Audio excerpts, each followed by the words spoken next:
বৎসরের প্রথম মাস, নামটা রাখলেন কি? মুহররম। কোনো একটা সুসংবাদ আসলে আপনার কি করার? হুজুর খাওয়ান। হুজুর আর খাওয়ান না বেশি। হুজুর আমারে ফোন করে বলে, হুজুর মুহররম মাসে কি বিয়া শাদী করা যায়? আমাদের সমাজে মুহররম মাস হলো সুখের মাস, আর আল্লাহ বলতেছেন মুহররম মাস হলো সম্মানিত মাস। আশুরার দিনে যদি ভালো ভালো কেউ খান, তাহলে সারা বছর আল্লাহ শুধু আপনার ভালো খাওয়াইব। হারাম থেকে বেঁচে থাকার মাস, সম্মানিত মাস, নামটা রাখলেন আল্লাহ সুবহানাহু ওয়া তাআলা। কত সুন্দর। এরপর আল্লাহ সুবহানাহু ওয়া তাআলা মাসটা সম্পর্কে নিজের দিকে নিয়ে আসলেন। এই মাসটা সম্পর্কে রাসূল বললেন শাহরুল্লাহিল মুহররম। এই মাসটার নাম দিলেন শাহরুল্লাহিল মুহররম, অর্থাৎ এটা হলো আল্লাহর মাস, সম্মানিত 4 মাসের একটি মাস। এরপরে এই মাসের মধ্যে আল্লাহ সুবহানাহু ওয়া তাআলা ঘোষণা দিয়েছিলেন যে এটার মধ্যে যুদ্ধ বিগ্রহ করা এই মাসের মধ্যে হারাম ছিল। ঝগড়াঝাটি যুদ্ধ বিগ্রহ করা হারাম ছিল। এটা শুধু মুসলমানরাই মানতো না, এটা কাফেররা মানতো। রাসূলের আগের যে প্রাক ইসলামী যুগ, রাসূল পাক সাল্লাল্লাহু আলাইহি সাল্লাম আসার আগে যারা কাফের ছিল, কাফেররা পর্যন্ত এই মাসগুলির মধ্যে যুদ্ধ করতো না, মারামারি করতো না, সম্মান করতো এই মাসটাকে। এই হুকুমটা কিন্তু এখন কোন উলামায়ে কেরাম বলেন এই মাসে যুদ্ধ বিগ্রহ করা যাবে না। কেউ বলতেছেন এটা রহিত হয় নাই, কিন্তু অধিকাংশ আলেমের মত হলো যুদ্ধ বিগ্রহ করা যাবে না। এই যে একটা রহিত করার জন্য আল্লাহর বিধান, এটা এখন নাই, কিন্তু এই মাসে বেশি বেশি করে ইবাদত করতে হবে, এই কথাটা বহাল আছে। অন্য মাস থেকে এই মাসে বেশি করে কি করতে হবে? ইবাদত করতে হবে। সুবহানাল্লাহ, সুবহানাল্লাহ। এই মাসটাতে একটা দিন আছে, এই দিনটার এত মর্যাদা। রাসূল পাক সাল্লাল্লাহু আলাইহি সাল্লাম বলেছেন, কেউ যদি এই দিনে রোজা রাখে, তাহলে আল্লাহ সুবহানাহু ওয়া তাআলা গত 1 বৎসরের গুনাহকে আল্লাহ কাজা বানিয়ে দিবেন একটা রোজার মাধ্যমে। গত একটা বৎসরের গুনাহকে আল্লাহ মাফ করে দিবেন। রোজা কয়টা? রোজা কিন্তু মূলত একটা। কিন্তু রাসূল পাক সাল্লাল্লাহু আলাইহি সাল্লাম এক পর্যায়ে বললেন, ঘটনাটা কি ছিল? রাসূল পাক সাল্লাল্লাহু আলাইহি সাল্লাম হিজরত করার পর এর পরের বছর, মক্কা থেকে মদিনাতে যাওয়ার পরের বছর, অর্থাৎ দ্বিতীয় হিজরিতে রাসূল পাক সাল্লাল্লাহু আলাইহি সাল্লাম মদিনার ইহুদিদেরকে দেখলেন। ইহুদিরা আশুরার দিনে রোজা রাখতেছে। দিনটার নাম কি? দশম, অর্থাৎ মুহররম মাসের 10ম দিনে এরা রোজা রাখতেছে ইহুদিরা।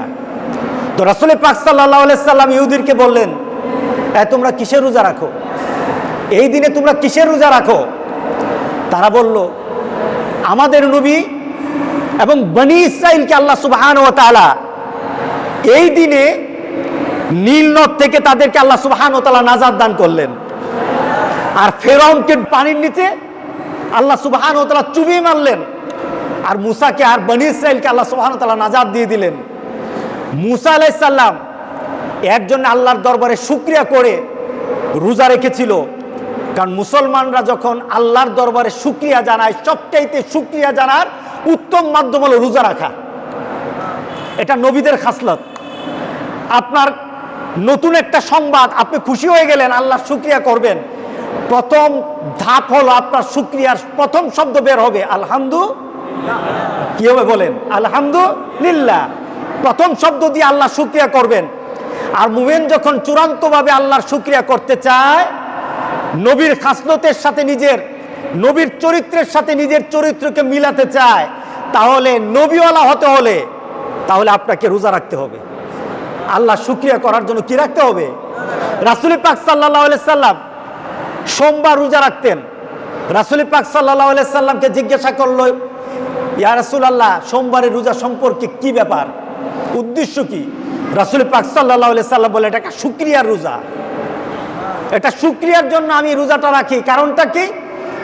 সোমবার দিন আল্লাহ সুবহানাহু ওয়া তাআলা আমাকে দুনিয়াতে পাঠিয়েছেন, আল্লাহর কাছে শুকরিয়া করে আমি সোমবার দিন রোজা রাখি। সুবহানাল্লাহ। সুতরাং নবীদের খাসলত হলো যে কোনো জিনিসের শুকরিয়া করতে হলে কি করতে হবে? বলেন কি করতে হবে? হুজুর খাওয়াইতে হবে নাকি? হুজুর খাওয়াতে হবে নাকি? আপনারা কি খাওয়ান?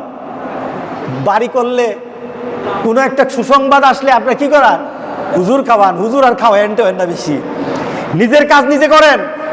নিজে যখন আপনি রোজা রাখবেন, আপনার রোজার কারণে সরাসরি আল্লাহর সাথে আপনার সম্পর্ক হয়ে যায়।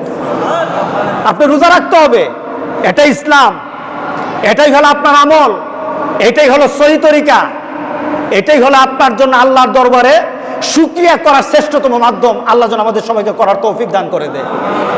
রাসূল পাক সাল্লাল্লাহু আলাইহি সাল্লাম রোজা রাখলেন, আশুরার দিন রোজা রাখলেন, আর সাহাবায়ে কেরামদেরকে বলতে লাগলেন, ও আমার সাহাবারা, ওরা রোজা রাখে, ফাইন্না আহাক্কু বিমূসা মিনকুম ফাসামাহু ওয়া আমারা বিসিয়ামিহি। রাসূল পাক সাল্লাল্লাহু আলাইহি সাল্লাম বললেন, তোমরা রোজা রাখো, মুসা নাজাত পেয়েছে, বিপদ থেকে বেঁচে গেছে। আচ্ছা বলেন তো, বিপদ থেকে বাঁচাটা এটা আনন্দের না দুঃখের? বলেন না আনন্দের না? এটা হলো আনন্দের। আনন্দের কারণে মুসা আলাইহিস সালাম রোজা রাখলো, তার সাথীরা রোজা রাখলো, ইহুদিরা রোজা রাখে, রাসূল রোজা রেখেছেন, সাহাবায়ে কেরামকে রোজা রাখার কথা বলেছেন। সুতরাং আশুরার দিন হলো আনন্দের দিন, আশুরার দিন কোনো দুঃখের কষ্টের দিন না। এটা হলো মুসলমানের কথা। কথা ঠিক আছে কিনা বলেন? বর্তমানে শুধু না, রাসূল পাক সাল্লাল্লাহু আলাইহি সাল্লাম এই কথাও বললেন, এক পর্যায়ে বললেন, আমি যদি বেঁচে থাকি আগামী বছর আমি একটা রোজা রাখবো না, ইহুদিরা একটা রাখে, আমি রাখবো দুইটা, কারণ ইহুদিরা যেটা করবে তার বিপরীত আমরা করব। এক পর্যায়ে রাসূল পাক সাল্লাল্লাহু আলাইহি সাল্লাম দেখলেন যে ইহুদিরা কালো দাড়ি সাদা হয়ে গেলে কালো হিজাব দেয়, এটাকে কি বলে? হিজাব, অর্থাৎ কালো রং দেয়, কালো রং দেয়। রাসূল পাক সাল্লাল্লাহু আলাইহি সাল্লাম দেখতে ইহুদিরা সাদা দাড়িতে কালো রং দেওয়াটাকে পছন্দ করে। সাহাবায়ে কেরামকে বললেন, সব রং দাও কিন্তু কালো রং দিও না, কারণ ইহুদিরা যেটা দেয় তার উল্টাটা করবা। সব রং দাও কিন্তু কালো রং দিবা না, কারণ ইহুদিরা কালো রং দেয়, এটা ইহুদিদের চিহ্ন, ইহুদিদের চিহ্ন। রাসূল পাক সাল্লাল্লাহু আলাইহি সাল্লাম তাদের বিপরীত করতে গিয়ে বললেন কি, তোমাদের জন্য আমি যদি আগামী বছর বেঁচে থাকি তাহলে আমি দুইটা দিনের রোজার কথা তোমাদেরকে বলবো এবং আমিও রাখবো। সেটা হলো আশুরা হলো 10 তারিখে, 9 তারিখ 10 তারিখ, অথবা 10 তারিখ 11 তারিখ, যে কোনো দিনের দুটো দিন। 9 তারিখ রাখলে 10 তারিখ রাখবেন, যদি 10 তারিখ রাখেন তাহলে কোন দিন রাখবেন? 11 তারিখ রাখবেন। রাসূল পাক সাল্লাল্লাহু আলাইহি সাল্লাম বললেন যে কোনো আমার উম্মত যদি এই দুইটা রোজা রাখে, তার জন্য আল্লাহ সুবহানাহু ওয়া তাআলা গত 1 বছরের গুনাহকে আল্লাহ মাফ করে দিবেন। রাখা দরকার আছে কিনা বলেন? হ্যাঁ, রাখা দরকার আছে। আমরা রোজাতে বিশ্বাসী না, আমরা বর্তমানে বিশ্বাস কি? সুখের দিবস। মুসলমানের কোনো সুখ নাই, মুসলমানের মৃত্যুতে কোনো সুখ হয় না।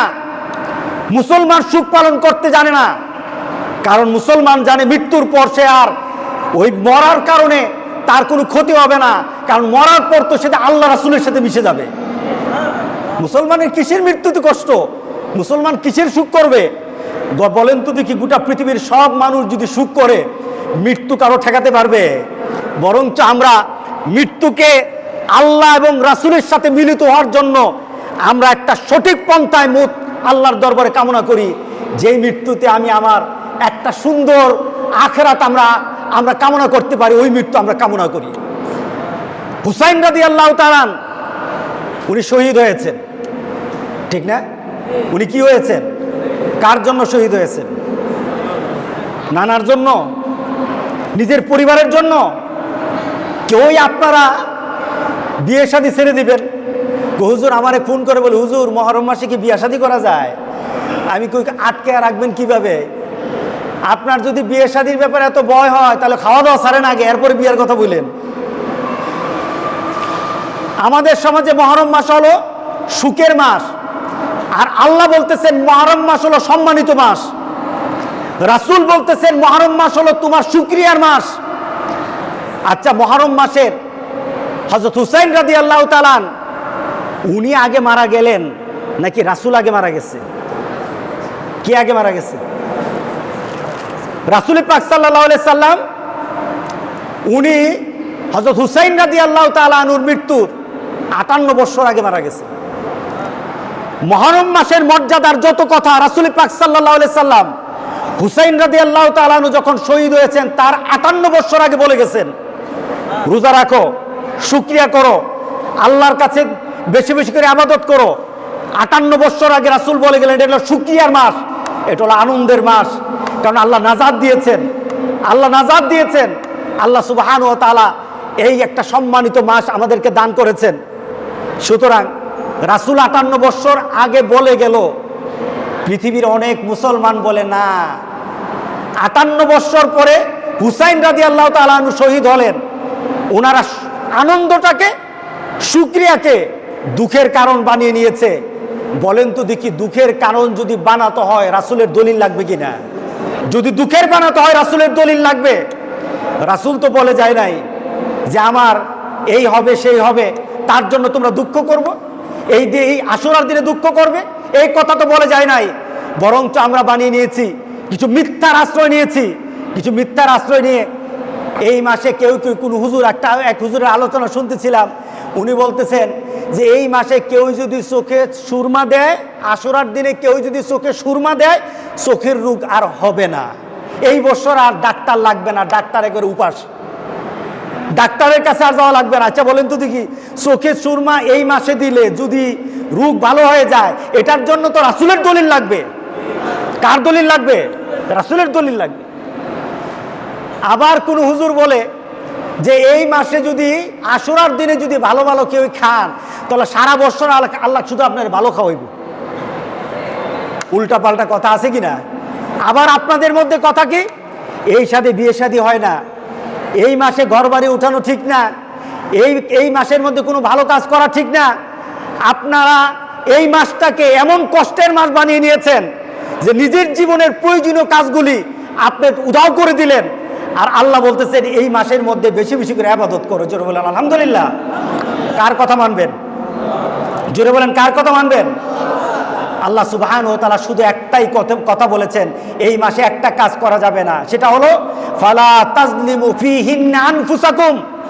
গুনার কাজ করা যাবে না, গুনার কাজ করা যাবে না। এই মাসে গুনার কাজ থেকে দূরে থাকতে হবে।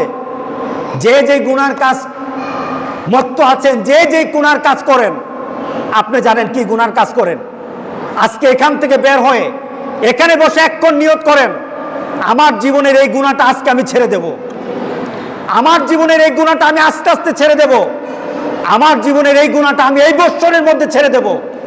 আপনি এখান থেকে তওবার নিয়তে আপনি মনে মনে দৃঢ়তা আনেন, আল্লাহর কসম আপনি বলতে দেরি হবে, আপনার গুনাহ মাফ করতে আল্লাহ দেরি করবে না। আপনি করে দেখেন না, প্রচেষ্টা করে দেখেন। ক্ষমার মালিককে, ক্ষমতা দিবে কে? আল্লাহ সুবহানাহু ওয়া তাআলা দিবেন। সুতরাং এই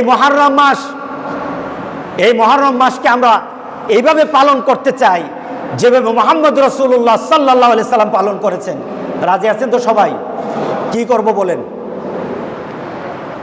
বলেন কি করবেন? হ্যাঁ, কি করবেন বলেন? প্রথম কথা হলো এই মাসে দুটো রোজা রাখবো। কয়টা রোজা রাখবো বলেন? কয়টা রোজা রাখবো? হুজুর রমজান মাসে রোজা রাখি না, আর আপনি আছেন এটা রোজা রাখতে? হ্যাঁ, রমজান মাসের রোজাই ভালো করে রাখি না। আমার কাছে একটা ডাটা আছে, আমার কাছে একজন এসে বলতেছে, হুজুর আমরা বাজারে থাকি, আপনি তো টের পান না, আপনি তো মসজিদের মাদ্রাসায় থাকেন, টের পান না হুজুর। বর্তমানে হুজুর শতকরা 70 থেকে 75 জন মানুষ রোজা রাখে না, বিভিন্ন কারণে রোজা ছেড়ে দেয়। কেউ কাজের কারণে ছেড়ে, কেউ কর্মের কারণে ছাড়ে, কেউ রৌদ্রের কারণে ছাড়ে, কেউ বা পড়াশোনার কারণে ছাড়ে, কেউ বা বাড়ির ঘরের মধ্যে কাজ করতে হয় কাজের কারণে ছেড়ে দেয়। আবার কেউ মনে করে রোজা রাখার এত কষ্ট দরকার নাই, রোজা রাখার ব্যাপারে উদাসীন। আর রাসূল পাক সাল্লাল্লাহু আলাইহি সাল্লাম প্রত্যেকটি সপ্তাহে সপ্তাহে রোজা রাখতেন, যেন আল্লাহর কাছে রাসূল পাক সাল্লাল্লাহু আলাইহি সাল্লাম এইভাবে উঠেন। রাসূলের নামাজ দেখে সাহাবায়ে কেরাম জিজ্ঞাসা করলেন, মা আয়েশা বললেন, আপনি কেন এত ইবাদত করেন? আফালা আকুন আবদান শাকুরা। ও আয়েশা, আমি আল্লাহর দরবারে যখন উঠবো আমি একজন শুকরিয়া গুজার বান্দা হয়ে আল্লাহর দরবারে উঠতে চাই। রাতের বেলা দাঁড়িয়ে দাঁড়িয়ে রাসূল নামাজ পড়তেন, পা গুলি ফুলে যেত। রাসূল পাক সাল্লাল্লাহু আলাইহি সাল্লাম যখন রোজা আরম্ভ করতেন, রাসূল পাক সাল্লাল্লাহু আলাইহি সাল্লাম একদিন নয়, 2 দিন নয়, এমন সময় লম্বা সময় না খেয়ে থাকতেন। সুবহানাল্লাহ। আল্লাহর কাছে এমনভাবে নিজেকে উপস্থাপন করে আমরা কি এই 2টা দিন রোজা রাখতে পারবো না? রাসূল পাক সাল্লাল্লাহু আলাইহি সাল্লাম আফজালুস সিয়ামে বাদা রমাদান শাহরুল্লাহিল মুহাররম। আল্লাহর কাছে রাসূল পাক সাল্লাল্লাহু আলাইহি সাল্লাম বলেন আল্লাহর কাছে সবচেয়ে প্রিয় রমজান মাসের রোজার পরে সবচেয়ে প্রিয় হলো আশুরার এই 2টা রোজা। শুধু তাই নয়, আফজালুস সালাতে বাদাল ফরিদা, 5 ওয়াক্ত নামাজের ফরজ নামাজের পরে আল্লাহর কাছে প্রিয় নামাজ হলো তাহাজ্জুদের নামাজ, সালাতুল লাইল, রাতের নামাজ। আজকে কি আমরা আপনি যখন আপনার সন্তানকে কোনো স্কুলে কোনো মাদ্রাসায় ভর্তি করেন, একটা বছর চলে যায়, সেশন চলে যায়, নতুন একটা বছর আসে।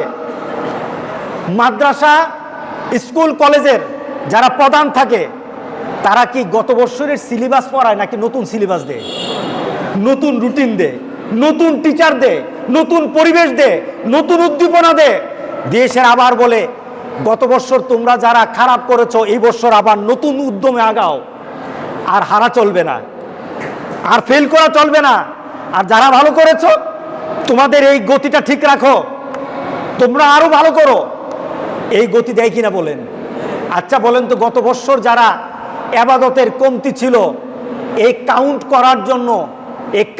করার জন্য, এই গণনা করার জন্য আপনি কি কোনো হুজুর লাগবে?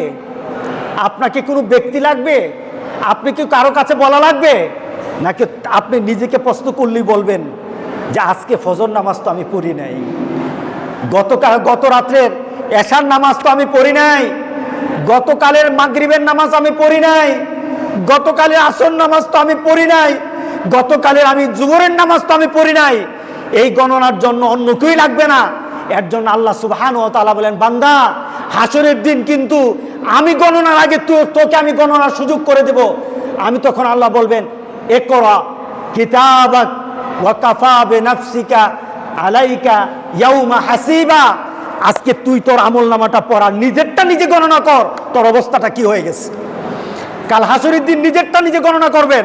আমরা কি সবাই তওবা করতে পারবো? আমাদের গত বছরের হারিয়ে যাওয়া, ফেলে দেওয়া, ভুলে যাওয়া আল্লাহর যত বিধান আছে, আল্লাহর যত অর্ডার আছে, আর মুহাম্মদ রাসূলুল্লাহ সাল্লাল্লাহু আলাইহি সাল্লামের যত নীতি আছে, মাবুদ আমি যেন আগামী একটা বছর ভুলে না যাই, নতুনভাবে যেন আমি আবার নিজেকে প্রস্তুত করতে পারি, নতুন একটা ক্যালেন্ডার বানাবো। এই ক্যালেন্ডার হবে আল্লাহর ক্যালেন্ডার, এই ক্যালেন্ডার হবে মুহাম্মদ রাসূলুল্লাহ সাল্লাল্লাহু আলাইহি সাল্লামের ক্যালেন্ডার হবে। এই চিন্তা নিয়ে নতুন করে একটা ক্যালেন্ডার সাজাবো। রাজি আছি কিনা বলেন? ইনশাআল্লাহ বলি। আল্লাহ যেন আমাদের সবাইকে তৌফিক দান করে। জোরে বলেন আল্লাহুম্মা আমিন, জোরে বলে আল্লাহুম্মা আমিন। যে আল্লাহ বলেছেন ওয়ালাস ইন্নাল ইনসানা লাফি খুস, মানুষ ক্ষতিগ্রস্তর মধ্যে আছে। গত একটা বছর যার চলে গেছে, যে আল্লাহর ইবাদত করতে পারে নাই, ইল্লাল্লাযীনা আমানু ওয়া আমিলুস সালিহাত ওয়া তাওয়াসাউ বিল হক ওয়া তাওয়াসাউ বিস সবর, এই 4টা নীতি যার মধ্যে নাই, আল্লাহ বলছেন দুনিয়া তো তোমার লস, আখিরাত তো লস। আল্লাহ যেন আমাদেরকে এই লসের মধ্যে না ফেলে দেন। আমিন আমিন। ওয়া আখির দাওয়ানা আনিল হামদুলিল্লাহি রাব্বিল আলামিন। আসসালামু আলাইকুম ওয়া রাহমাতুল্লাহি ওয়া বারাকাতুহু।